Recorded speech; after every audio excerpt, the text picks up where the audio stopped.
Amashusho ari gukwirakwira ku mbuga nkoranyambaga yakomeje gukurura abantu benshi nyuma y'umuhango wo gusaba no gukwa w'umunyamakuru Mulindahabi René ndetse n'umugore we Nirere Liliane.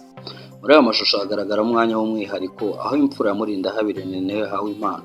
Ibintu byagaragaje ko uyu muhango utari uw'abageni gusa ahubwo ko n'abari hafi yabo basangiye ibyishimo by'uyu munsi udasanzwe. Mu birori byari byiganjemo ibyishimo, indirimbo ndetse n'imyambaro myiza, Mulindahabi René ndetse n'umugore we Nirere Liliane bakomeje kwishimira intambwe nshya bagezeho mu buzima bwabo nk'umugabo n'umugore. Mu mashusho yasakajwe na The Choice hagaragaye Mulindahabi René ari kumwe na Nirere Liliane ndetse n'umwana w'umukobwa, aho uyu mwana agaragara ahagaze hagati yabo mu gihe bari barimo baratanga impano. Cyagaragaye cyane nuko iyo mpano itahawe abageni gusa kuko n'umwana yaje kugira umwanya wihariye muri uwo muhango. Umwana w'umukobwa agaragara yambaye umwenda mwiza w'ibirori ndetse no mu mashusho akaba agaragara hafi y'ababyeyi be, mu gihe Mulindahabi René afite agasanduku k'impano. Ayo mashusho yahise akurura abantu benshi ku mbuga nkoranyambaga cyane cyane kubera uburyo uyu mwana yahawe umwanya mu birori by'uyu muryango. Benshi bashobora kwibaza bati ese ni iyihe mpano yahawe? Amashusho agaragaza agasanduku kanini gapfunditse neza ariko ibirimo ntibigaragara neza. Byagaragaye nuko iyo mpano yatanzwe mu buryo bwateguwe kandi ikaba yari igenewe kugira ngo uwo mwana nawe agire ibyishimo by'uyu munsi. Uyu mwanya kandi wagaragaje indi sura y'uyu muhango wo gusaba no gukwa, kuba abageni bari bafite abantu babo ba hafi bagomba kwishimira ndetse no kugira umwihariko mu bukwe bwabo. Nirere Liliane na Mulindahabi René bari mu bantu bakomeje kuvugwa cyane muri iyi minsi kubera ibirori byabo ndetse n'urukundo rwabo, aho uyu muhango wabaye umwanya wo guhuza imiryango ndetse n'inshuti. Kuri uyu munsi ntabwo ari abageni gusa bari bafite impamvu yo kwishimira, n'abari hafi yabo by'umwihariko abana bagize uruhare mu byishimo by'uyu muryango.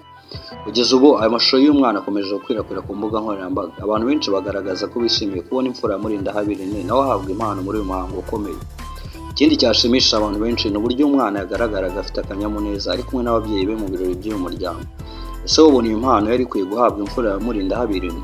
Tubwire uko ubitekereza. Kugeza ubu aka kanya rero uyu mwana wa Mulindahabi René yaje kuba ahabwa ino mpano mu bukwe bwa se cyangwa se Mulindahabi, aho yari yashakanye na Nirere Liliane nyuma y'iminsi igera kuri 4 bari baje kuba bakora umurenge, dore ko ari bwo bari baje kuba basezerana mu buryo bwemewe n'amategeko. Uyu mukobwa rero Nirere Liliane ubu wamaze no kuba umugore cyangwa se wamaze kuba umugore wa Irene, akaba yari asanzwe atuye mu gihugu cy'Ububiligi ndetse akaba yari amaze igihe ari mu rukundo na Irene, umunyamakuru uzwi cyane mu Rwanda bitewe n'ibinyamakuru bigiye bitandukanye yagiye akoraho nk'Isango Star ndetse na The Choice. Kugeza ubu rero abantu benshi bakaba berekanye ko bishimiye ubukwe ndetse n'indi ntambwe nshya aho bombi bateye.